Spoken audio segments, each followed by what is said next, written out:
हूं आपके साथ लक्ष्मी और आप देख रहे हैं न्यूज 18 पर चुनावी महाकवरेज। सुबह से ही लगातार आपको पल पल की अपडेट न्यूज 18 दे रहा है। तो आज का दिन बेहद खास है। लोकसभा चुनाव के तीसरे चरण का मतदान सुबह से ही जारी है। अगर अब तक आपने वोट नहीं डाला है तो घर से बाहर निकलिए, वोट डालिए, क्योंकि आज का दिन बेहद महत्वपूर्ण है। आज अपने मत का प्रयोग कर सकते हैं, तो अपने पास के नजदीकी बूथ केंद्र पर आप जा सकते हैं और वोट डाल सकते हैं। तो आज न्यूज 18 आपसे अपील करता है, घर से बाहर निकलिए, वोट डालिए। मैं भी आपसे यही कहना चाहूंगी, दो बातें आपसे कहना चाहती हूं। आज आप घर से बाहर निकलिए, वोट डालिए, और आपको करना क्या है, फोटो तो आप लेते ही हैं, फोटो लीजिए और न्यूज 18 पर शेयर किए गए नंबर पर आप अपने फोटो भी शेयर कर सकते हैं। एक बड़ी खबर आ रही है, रुक करते हैं अपने सहयोगी विभाग की ओर।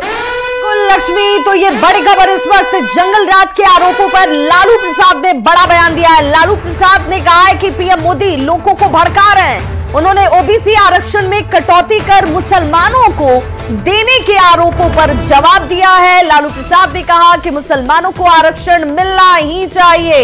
इतना ही नहीं, लालू प्रसाद ने एनडीए की ओर से 400 पार के नारे पर भी तंज कसा है। क्या कुछ कहा है लालू प्रसाद ने, जरा वो भी सुनिए। पार हो गए तो अब 400 बोल रहे हैं, चलेगा, पार हो गए। कल सर अमित शाह बिहार आए थे, उन्होंने कहा कि पूरे देश में अगर एनडीए राज की सरकार आएगी तो लालू जैसा जंगल राज हो जाएगा।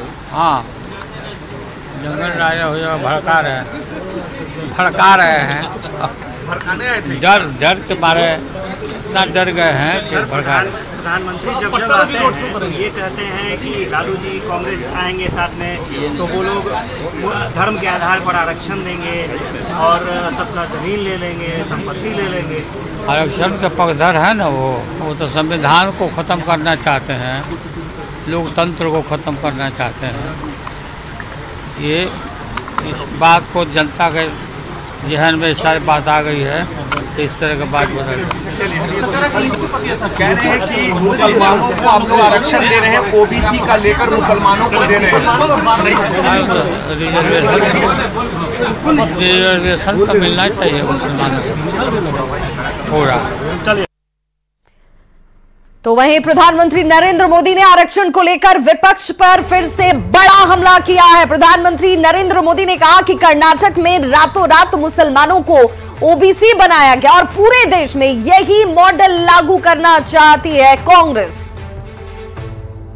में जितने भी मुसलमान है, हर बस मुसलमान होना चाहिए, उसको रातों रात ओबीसी घोषित कर दिया, ओबीसी बना दिया।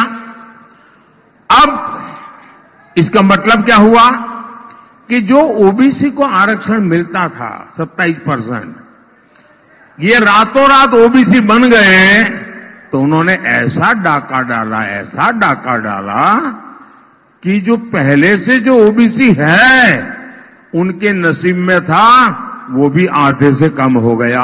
इसी मॉडल को वो पूरे देश में लागू करना चाहते हैं। तो आरक्षण पर मचे घमासान को लेकर यूपी के सीएम योगी आदित्यनाथ ने भी अपनी कड़ी प्रतिक्रिया दी है। उन्होंने कांग्रेस आरजेडी की मंशा पर सवाल उठाया है। योगी आदित्यनाथ ने कहा कि इंडिया अलायंस के लोग एससी, एसटी और ओबीसी के आरक्षण में सेंध लगाने की कोशिश कर रहे हैं और ये बात कांग्रेस के घोषणा पत्र में साफ साफ नजर आती है। इंडी गठबंधन से जुड़े हुए जो दल हैं, कांग्रेस हो, आरजेडी हो, समाजवादी पार्टी हो, ये ओबीसी के आरक्षण पर, अनुसूचित जाति जनजाति के आरक्षण पर सेंध लगाने का प्रयास करेंगे। इनका मैनिफेस्टो इस बात का उल्लेख करता है, यूपीए सरकार जब सत्ता में थी, कांग्रेस नेतृत्व की यूपीए सरकार, आरजेडी और समाजवादी पार्टी दोनों उसके घटक थे। उस समय इन लोगों ने रंगनाथ मिश्रा कमेटी और सच्चर कमेटी गठित की थी। रंगनाथ मिश्रा कमेटी ने इस बात का उल्लेख किया था कि 15%, 27 में से 6% आरक्षण मुसलमानों को देना चाहिए, जिसका भारतीय जनता पार्टी ने उस समय पुरजोर विरोध किया था। उन्होंने कहा था धर्म के आधार पर आरक्षण नहीं हो सकता। फिर सच्चर कमेटी गठित करके इन लोगों ने अनुसूचित जाति और जनजाति के साथ आरक्षण में सेंध लगाने का कुत्सित प्रयास किया था। इसके लिए इन लोगों ने मुस्लिमों की कुछ जातियों को अनुसूचित जाति और जनजाति में शामिल करने का प्रयास किया। भारतीय जनता पार्टी ने भी इसका विरोध किया था, क्योंकि बाबा साहब भीमराव अंबेडकर धर्म के आधार पर आरक्षण के विरोधी थे। उन्होंने कहा धर्म के आधार पर कोई आरक्षण नहीं हो सकता, ये भारत के विभाजन का कारण बना था और हमें कोई भी ऐसा कार्य नहीं करना चाहिए जो देश के विभाजन का कारण बनेगा। तो आरजेडी सुप्रीमो लालू प्रसाद के बयान के बाद अब वार और पलटवार का दौर भी शुरू हो चुका है। बीजेपी के प्रदेश प्रवक्ता जो हैं राकेश कुमार सिंह और दानिश इकबाल ने कहा कि लालू प्रसाद जैसे परिवारवादी भ्रष्टाचारियों से लोकतंत्र और संविधान दोनों खतरे में हैं। आपको बता दें कि लालू प्रसाद ने कहा है कि मुसलमानों को आरक्षण मिलना ही चाहिए। लोकतंत्र का मजाक उड़ाया, संविधान की धज्जियां उड़ाई, जितने भी काम आज तक किए सब संविधान के विपरीत किए। जेल में रहकर सत्ता चलाने वाले, करोड़ों लोगों को निवाला छीनने वाले, पशुओं का चारा तक खा जाने वाले संविधान और लोकतंत्र की दुहाई दे रहे हैं। संविधान और लोकतंत्र मजबूत हाथ में है, एक मजबूत सेवक के हाथ में है। लालू प्रसाद जी, आप जैसे लोगों के कारण देश की जनता, राज्य की जनता संकट में पड़ जाती है। राज्य की जनता को और देश की जनता को आप जैसे परिवारवादी भ्रष्टाचारियों की जरूरत नहीं है। मुस्लिम आरक्षण की वकालत करने वाले दरअसल बाबा भीमराव अंबेडकर के द्वारा निर्मित संविधान के विरोधी हैं। भारतीय संविधान स्पष्ट इस बात की वकालत करता है कि इस देश के अंदर मजहब के आधार पर और धर्म के आधार पर किसी प्रकार के आरक्षण का कोई प्रावधान नहीं हो सकता है। उसके बावजूद मुस्लिम आरक्षण की बात कर ये लोग इस देश में मुस्लिम सांप्रदायिकता को बढ़ावा देते हैं। इस देश के अंदर मजहब के आधार पर नहीं बल्कि सामाजिक न्याय के आधार पर सभी शोषित, वंचित, दलित, पिछड़े, अति पिछड़े और पसमानदा समाज को आरक्षण प्राप्त है और इन सभी समाजों को आदरणीय प्रधानमंत्री ने मुख्यधारा में जोड़ने का काम किया है।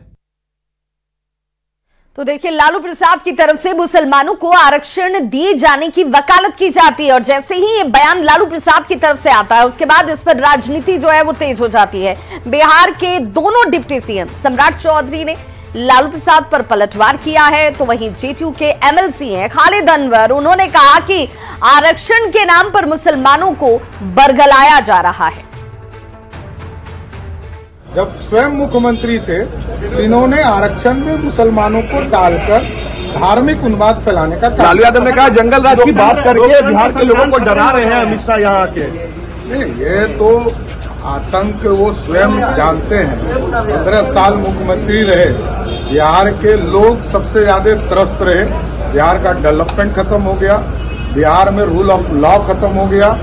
आज भी लालू जी के नाम से लोग डरते हैं। इनका बस चलता तो ये उग्रवादी, अपराधी और भ्रष्टाचारी के लिए विशेष रिजर्वेशन निर्धारित करती, लेकिन जनता इनको समेट करके 22 सीट पर सिमटा दिया, विपक्ष में बनने के लायक नहीं रहने दिया। माई और बाप का समीकरण काम नहीं आया।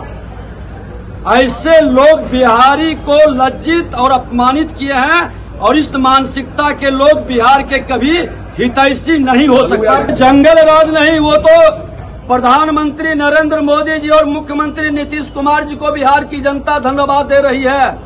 ये जंगल राज को गुंडा राज में तब्दील कर रहे थे। अपराधियों, भ्रष्टाचारियों के हाथ में बिहार की सत्ता थमा दी गई थी।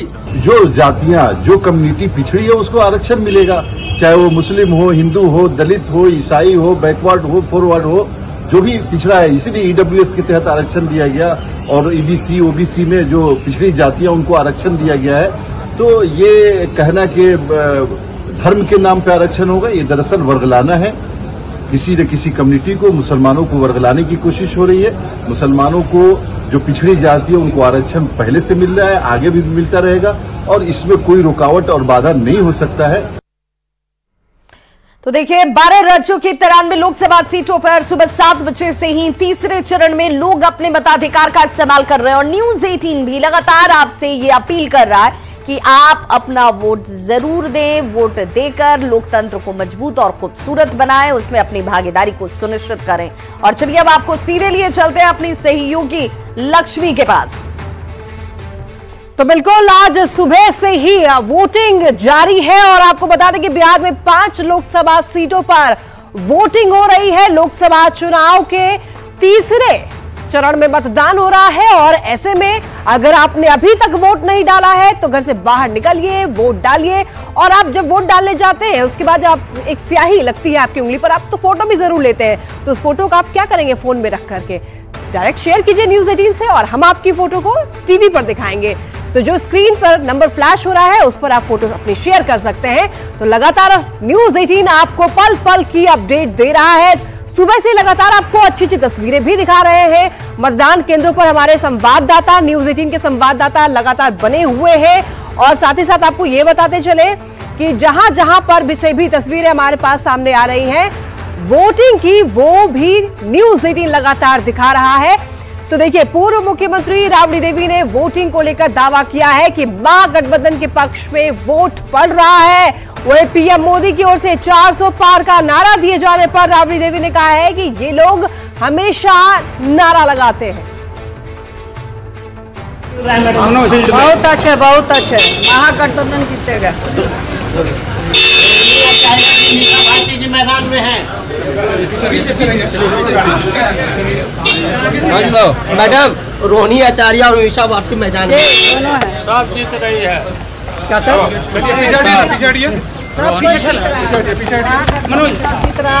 मोदी 400 पार का नारा लगा रहे हैं मैडम। मोदी जी 400 पार का नारा लगा रहे हैं। और बॉलीवुड के अभिनेता शेखर सुमन भारतीय जनता पार्टी में शामिल हो गए। विनोद तावड़े ने उनको सदस्यता दिलाई है। कांग्रेस की टिकट पर 2009 में चुनाव लड़े थे, पटना साहिब से चुनाव लड़े थे। शेखर सुमन शत्रुघ्न सिन्हा के खिलाफ चुनाव लड़ चुके हैं। कांग्रेस छोड़ राधिका खेड़ा भी बीजेपी में शामिल हो गई है। तो एक बड़ी खबर, तस्वीरें आप सामने देख सकते हैं टीवी स्क्रीन पर। बीजेपी में शामिल हो गए हैं शेखर सुमन। अभिनेता शेखर सुमन बॉलीवुड के अभिनेता है। आपको बता दें कि भारतीय जनता पार्टी में अब शामिल हो चुके हैं। विनोद तावड़े ने इनको सदस्यता दिलाई है। कांग्रेस की टिकट पर इन्होंने 2009 में चुनाव ये लड़ चुके हैं। पटना साहिब से चुनाव लड़े थे। शेखर सुमन शत्रुघ्न सिन्हा के खिलाफ एक बार चुनाव लड़ चुके हैं। कांग्रेस छोड़ राधिका खेड़ा भी भारतीय जनता पार्टी में शामिल हो गई है। विनोद तावड़े ने इनको सदस्यता दिलाई है। तस्वीरें आप देख सकते हैं टीवी स्क्रीन पर। तो देखिए अभिनेता शेखर सुमन भारतीय जनता पार्टी में शामिल हो चुके हैं। आदरणीय